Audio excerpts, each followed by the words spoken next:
An unmarked white envelope addressed to me. That was the start of everything. I'm Sarah, almost hitting 60. I divorced my husband 15 years ago because of his affair. Since then, I've been living alone, but for the past year, I've been living with my second son and his girlfriend, Daisy. My eldest son, Tom, now 35, lives in an apartment near his workplace. I was living a peaceful life, working part-time, until one day this envelope without a sender, crudely marked with my address and name, arrived. Inside was a bill from a hotel. What's this? Upon closer inspection, I found that the bill was not addressed to me but to my eldest son, Tom. And it appeared to be a bill for the wedding and reception expenses. The date was about 2 weeks ago.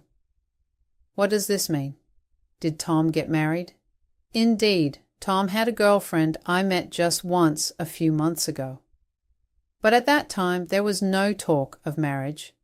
Frankly, I didn't have a great impression of the woman. Her name was Michelle, I believe, and she barely made eye contact and kept saying and oh, as if displeased with something. Could it be that Tom married her? I hurriedly called Tom, but he didn't answer, possibly because he was at work. I tried to leave a message on the landline phone of the apartment where my son lives alone, and a woman answered. It was Michelle. Upon realizing the call was from me, she said with annoyance, this is why I told Tom to get rid of this landline. What does this mean? Did you two get married? Are you living together there? I bombarded her with questions, to which Michelle responded in a robotic tone. We got married. We're living together. So what? I received a bill from the hotel. I didn't hear a word about a wedding. Oh, it arrived already. I sent that because I was hoping you would pay, Michelle answered nonchalantly. We chose a venue where we could pay later. We paid the deposit, but we thought you should handle the rest. They had a wedding without even inviting me, and now they expect me to pay. I was utterly speechless. Michelle, sounding irritated but clear, said, Tom insisted on marrying me. I found the whole mother-in-law thing too bothersome and refused many times. So naturally, you should be the one to pay. If you refuse, do you realize Tom will be buried in debt? Hearing her cold voice snapped me back to reality. What does Tom say about this? He says it's fine, of course. By the way, don't bother trying to contact him. I made sure your number is blocked. So that's why I couldn't get through earlier. I might as well tell you now, other than for weddings, funerals, and such, please don't contact us at all. And even for those, we refuse anything that costs money. Just wait a minute. Why are you avoiding me so much? It's obvious, isn't it? A mother-in-law is nothing but a thorn in the eye. Besides, you're poor after your divorce, right? We can't have you begging us for money. While I was panicking, I was also furious and retorted, If you think I'm so poor, why the heck are you sending me this bill? That's a separate issue. Please make sure to pay it. With that, Michelle hung up abruptly. I stood there holding the receiver, completely stunned. Mom! It was my second son, Jack's voice, that brought me back to my senses. It seemed hours had passed since that phone call, and I was standing in a dark room. Tears overflowed as I explained everything to Jack. He hadn't heard a word about the marriage from Tom and was now fuming with anger. It's impossible. I mean, that wife of his, she seems like a woman of bad character, doesn't she? I thought she'd be a good match for my brother. That's right. Tom, who was spoiled by my late mother-in-law, looked down on me since he was a child. By middle school, he was calling me old hag and worthless, and together with my mother-in-law and ex-husband, he kept on treating me horribly. Jack was the one who always stood up for me. After my divorce, I had been living alone for a long time, thinking I might be lonely. My kind son invited me to move in with him and his girlfriend, Daisy. What should I do with this bill? It's over $20,000.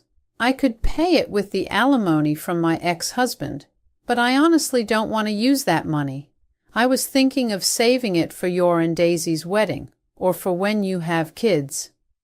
Both my second son and his girlfriend Daisy have always been very kind to me, so I had decided to use all the alimony and property settlement money which my stingy ex-husband had scrimped and saved for these two. Then my son said, "That money is yours, Mom. You don't have to use it for us, and it's even more unthinkable to use it for my brother." He took the bill from me. "I'll throw this away at work. Mom, you remember what my brother has done to you, right? You absolutely must not pay this. Even if my eldest son was awful, I was the one who bore him, so if I had the bill, I would definitely end up paying it." Jack knew that. Honestly, I was relieved. 2 weeks later, Michelle called me. "Hey, why haven't you paid yet? The venue just called me because the payment deadline has passed. That I've discussed it with my second son, and we've decided there's no need to pay. Besides, can't you handle it with the cash gifts from the wedding?" I managed to say what I wanted to, though my heart was pounding. Then Michelle flew into a rage. "We've moved, and we've already spent all the cash gifts. What are you going to do about this?" "What? You moved? Where to?" "Shut up. It doesn't matter." Realizing this woman truly wants nothing to do with me, I made up my mind and said, "All right, I'll make a counteroffer. I'll give you $10,000, and in exchange we part ways. No contact, not even for weddings or funerals. We live as if the other does not exist. How about that?" But Michelle wasn't satisfied. $10,000 is not enough. I need at least $20,000. "What are you thinking? Not inviting me to the wedding, not telling me where you've moved to, and still asking for $20,000. "I don't care. You only have about 20 years left to live anyway. We're going to live twice as long as you, so I might as well want all your money." "That's just cruel." "Well, we're going to get that $20,000 from you one way or another. Once you pay, as per your wish, we'll cut ties with you." I didn't want anything to do with this woman anymore, so I agreed to her conditions. Jack would probably be angry if he knew, but I didn't want to be troubled by Tom and his wife anymore. A year later, Jack married Daisy. They were about to set up a new home, and though I was planning to live alone, they both asked me to live with them, so I gave them not only a wedding gift, but also prepaid 2 years' rent for their new place and some money to help with their mortgage. Then Michelle called again. "Tom's brother and his wife are building a house, aren't they? You helped them, right? Because of you, Tom is working 2 jobs and is exhausted. Since you only gave us a mere $20,000, it seems she heard about our new living situation somewhere." I was dumbfounded. "But you agreed to that back then. I can't change it now." "Shut up. We're having a baby. What are you going to do about that?" "Oh, really? Congratulations. But remember, we agreed to cut all ties no matter what. So I'm not going to give you a penny no matter what," she said. I had decided not to get involved anymore and stood my ground. "You think you're so high and mighty. Even if your grandchild is born, I won't let you see them. You'll regret it." And with that, Michelle hung up. Apparently, she thinks that grandchild is the ultimate trump card to control a mother-in-law. I would love to have a grandchild, but I'm already about to have one. Actually, twins, a boy and a girl. Daisy is 8 months pregnant. I'm sorry, but I'm not interested in Tom's child at all. Half a year later, Daisy gave birth safely, and I was busily but happily caring for the twins.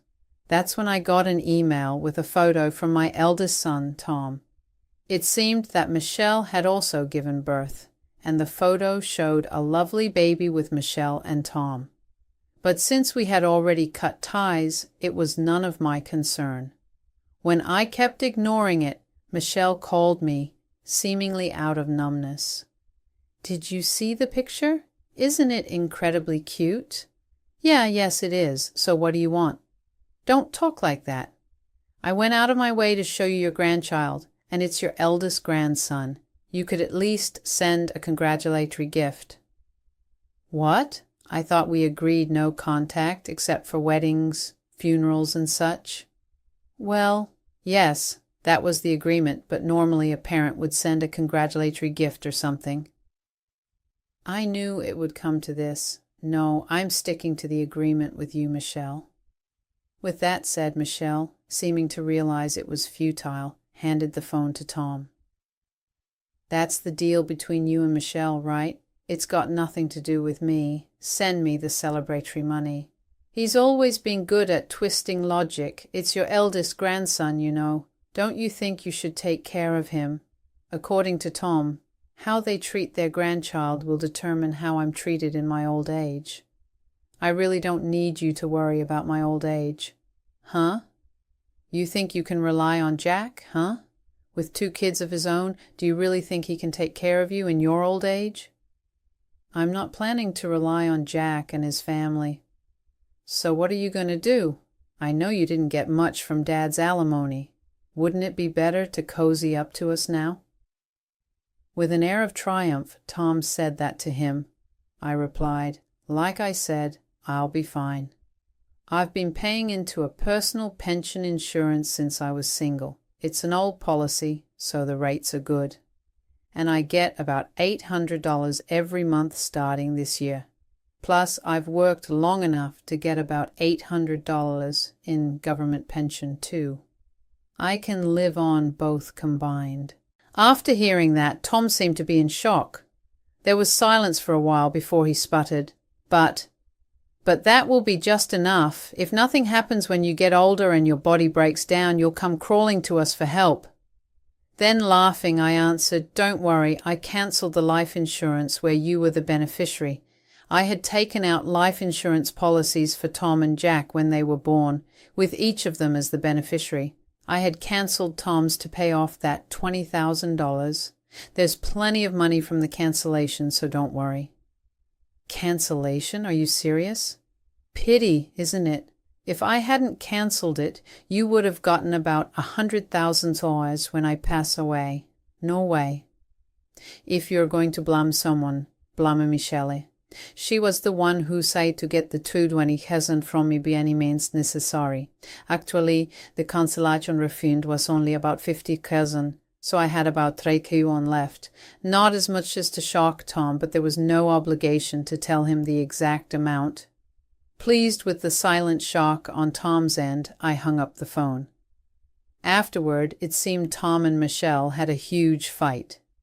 There's talk of divorce, but discussions about alimony and child support are at a stalemate, and they're in a state of living separately within the same house. It's like seeing the end of someone obsessed with money. As for me, I started working part-time as a cleaner to ensure I don't burden Jack and his family financially during my retirement. Warmly welcomed by my son and his wife, and with 2 grandchildren, I am truly happy now.